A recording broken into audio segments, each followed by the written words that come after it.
资本裹挟黑公关之下的琉璃云歌会，谣言是怎样让你我变成无形的水军，被带动情绪自诩为正义的路人，实际上只是黑公关的工具人。多少人在不知不觉中沦为免费的水军？有时你们看到的只是幕后推手想让你看到的，一张截图就能让人冲动愤慨，伸张正义，辩驳的人早已力不从心，最后只能在沉默中自毙。今天我就带大家回顾从9月20号开始的一场源源不绝的黑公关战，让大家看看我们是怎么变成黑公关手里的工具人。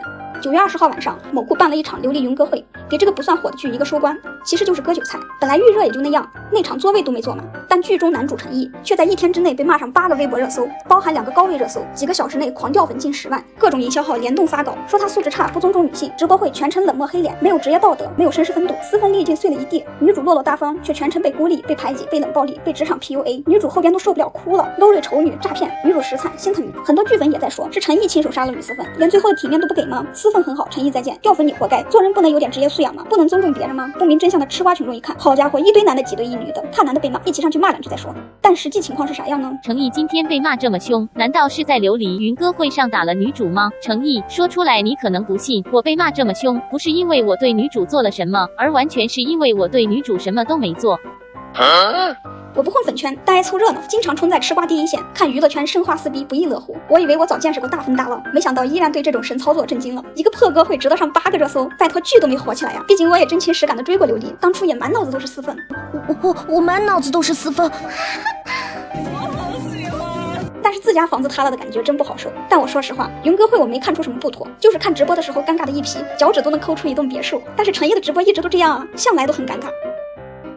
但这最大的锅应该是主办方的吧，没啥创意，流程混乱，话筒频繁没声音，而且不知道后台出了什么事故，明明主持人已经爆了幕，又拉上2个观众上来拖延时间。但尴尬归尴尬，也不是什么大不了的事。说他全程黑脸不尊重女性，纯粹是无稽之谈啊！尤其是说他没有职业素养的，真不知道该怎么说。感情让大家疯狂的雨丝分是从天上掉下来的。我好奇去围观了微博豆瓣评论，里面吵得挺猛的，但我也被秀了一脸。我一直以为只有流量才有粉圈，原来电视剧也有，这还有派系，还有男主粉、女主粉、剧粉、角色粉、CP 粉、真人 CP 粉、毒唯双弹等等等等。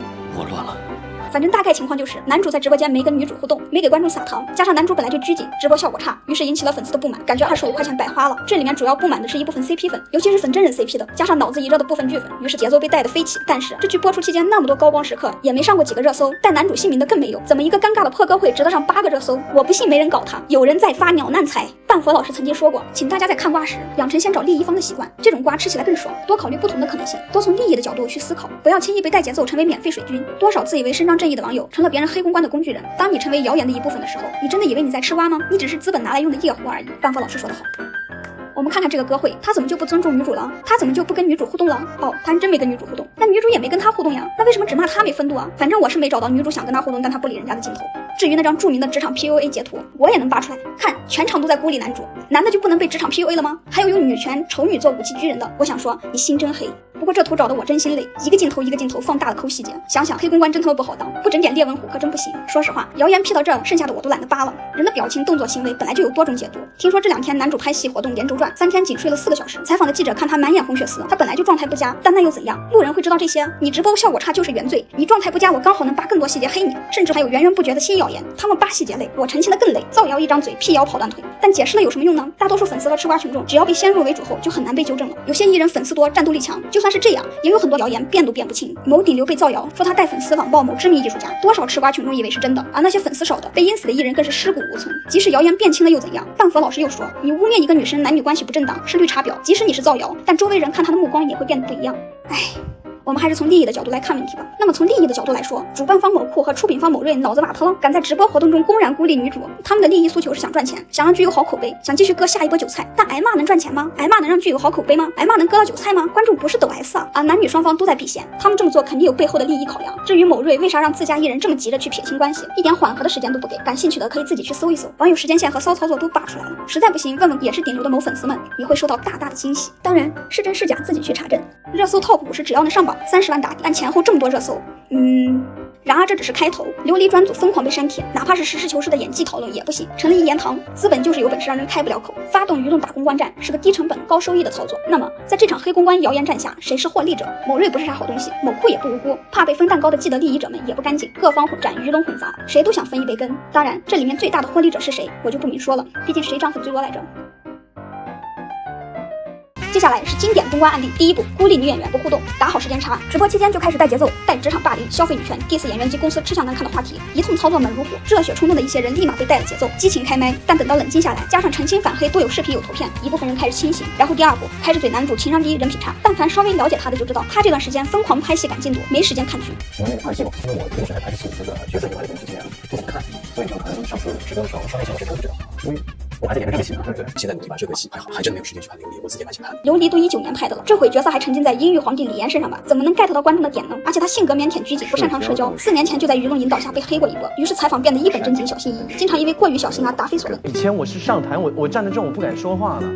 我看到镜头我就躲。这第二步非常毒，这种很难立马反黑，也很难解释得清楚，并且偷换概念转移视线非常成功。想课堂却没有课到堂的剧粉被成功拉拢，就是可怜陈毅这个娃，以后不知道又给自己带上什么紧箍咒。唉。其实也没必要非得分析个条理清晰、头头是道，吃个瓜就行。但是也别一时冲动，免费当别人的靶子，拉个炮灰来祭天。更何况这个炮灰还是大家真情实感喜欢过的炮灰，想想都觉得血亏。还有那些喊着钱白花了的剧粉，咱冤有头债有主，谁收了钱去找谁，别把靶子打歪了。白生气不说还没用，你不骂收钱的，下次人家继续随便搞糊弄你。而且有些粉还拘自己人，在微博超话里挂素人粉丝，造素人粉丝的谣。人家粉丝在演员最低谷的时候支持演员那么多年，你们随随便便就让人家遭受网暴，小姑娘真是造了什么孽呀？评判一个演员的好坏，难道不是看演技和工作态度吗？男演员把角色演绎到位了，但剧办没有给他们想要的营业，没哭着舍不得这个角色，就是不尊重角色。请大家不要这么本末倒置好吗？他剧里哭戏那么高光，那么有共情力，歌会如果想装一下不是问题，可是他没有。那些说陈毅杀了雨私愤的没有心，没有陈毅的心血演绎，哪来这么好的私愤？一句话抹杀了演员几个月的努力。你们当时为之疯狂迷恋的角色，难道不是他吃透剧本一个镜头一个镜头去呈现的吗？私愤从哭戏到打戏到内心戏，哪一点完成度不是敬业中的敬业，绝佳里的绝佳？演技拉垮过吗？假哭假嚎过吗？演得不好甩过配音、编剧、对手演员过吗？陈毅才是最珍惜角色的那个人吧？哦，就因为嘴笨、倔强，没法违背内心的商业假糖，就成罪人了是吧？是，都怪陈毅太傻，没把演技用在生活里，所以就真的一个踏踏实实琢磨演技，从不想炒 CP、走流量那套虚的人，职业道路就这么艰难吗？看看铺天盖地的舆论和数据，人品差、不尊重女性、又当又立，现在都是他的标签了。谁管你演技好？谁让你没有强大的公关团队？上个月才成立的后援会，这就是现实。还有上升到男主人品差的。而且陈毅本人真的非常帅，而且身材很好，我觉得人特别好。陈毅其实也真的是这2年很拼，很不容易，真的，我们看着他都心疼。